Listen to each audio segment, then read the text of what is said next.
ASI itu udahlah nggak bisa dibantah lah ya kalau menurut Ya. studi literatur, pengalaman juga ASI itu yang terbaik ya. Kenapa memang WHO juga dan UNICEF menerapkan ASI eksklusif 6 bulan. Ya, karena dianggap mungkin yaitu sistem kekebalan tubuh, maturitas ya, kematangan daripada saluran cerna akan lebih baik kalau ASI itu diberikan 6 bulan. Sehingga pada saat nanti dia ingin makan makanan pendamping itu kan udah mulai banyak ya, ada protein asingnya dan sebagainya, itu permukaan usus bayi itu sudah terlapisi ya dengan namanya sekretory imunoglobulin A yang tinggi sekali di ASI, terutama di awal-awal. Jadi memang ya itulah ya, ASI itu ciptaan Tuhan, jadi tiada taranya ya, tidak bisa dia bisa Ya. menggantikan seperti itu.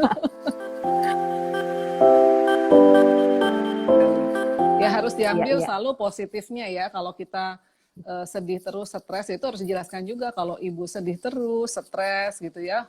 Jadi kan hormon negatif, sehingga hormon oksitosin atau hormon cinta kasihnya itu akan berkurang. Sehingga oksitosin tidak berjalan, nanti ASI-nya tidak lancar keluarnya ya. Sebenarnya bukan produksi ya, jadi kalau produksi kita katakan tuh lebih ke hormon prolaktin. Nah, kalau hormon oksitosin ini untuk mengeluarkan ASI, gitu ya. Jadi memang kita seringkali melihat ibu ASI-nya banyak, tetapi kok netesnya nggak deres seperti itu ya. Jadi dia banyak di payudara saja, sedangkan kita kan ingin ibu menghasilkan ASI yang banyak, payudaranya, tetapi transfernya juga lancar gitu ya ke bayinya. Karena hasil akhir kan kita ingin bayinya mendapatkan ASI, ya, kemudian tumbuh dengan baik, berkembang dengan baik. Nah, itu kendalanya kenapa kebanyakan payudaranya bengkak, ASI-nya tidak keluar, itu karena stresnya tinggi. Sehingga oksitosin itu tidak berjalan dengan baik. Nah, mungkin ada tipsnya sedikit ya, bagaimana sih saya tahu nih kalau oksitosin saya berjalan dengan lancar. Tadi ya, ASI itu pasti deres ya, pada waktu kita menyusu di satu payudara, kita akan melihat payudara sebelah itu juga ikut menetes. Ya, jadi itu tandanya, waduh, oksitosin saya bekerja dengan baik, berarti oke, saya ini istilahnya in the right mood ya. Jadi mood saya ini bagus nih gitu ya. Oksitosin saya berjalan dengan baik.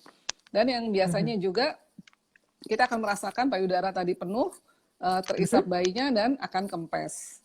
Dan terakhir setelah bayinya kenyang, dia melepas payudara, di puting kita juga masih menetes biasanya ASI-nya. Ya, dan itu adalah oksitosin kita berjalan dengan lancar. Dan satu lagi, ibu juga akan merasakan setiap kali menyusui bayinya, perutnya itu rahimnya berkontraksi, gitu ya. Jadi cetit gitu ya, ada rasa nyeri sedikit di perut. Nah, itu justru bagus ya. Jadi karena rahimnya berkontraksi mengecil. Dan itu yang kadang-kadang justru menjadi istilahnya pikiran negatif ibu. Waduh, ASI saya jelek kali nih ya, menyusui kok perut saya sakit. Ya, justru ilmu-ilmu seperti itulah yang harus kita berikan kepada si ibu. Justru ini bagus loh, rahimnya mengecil, nanti perdarahannya cepat berhenti, ibu cepat langsing, seperti itu.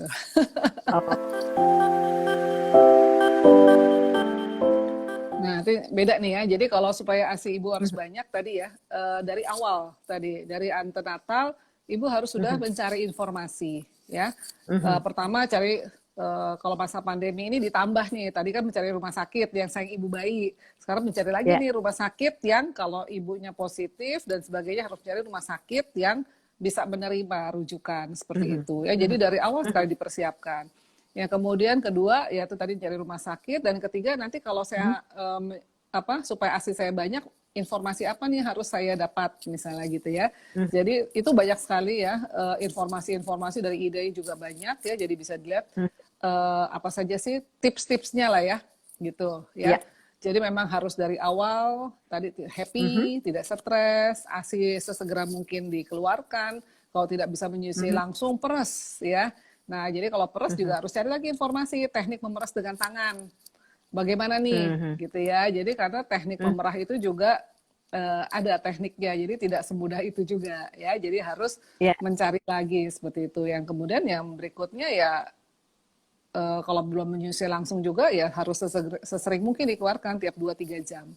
Seperti itu ya. Pokoknya ibunya harus semangat lah ya, seperti itu.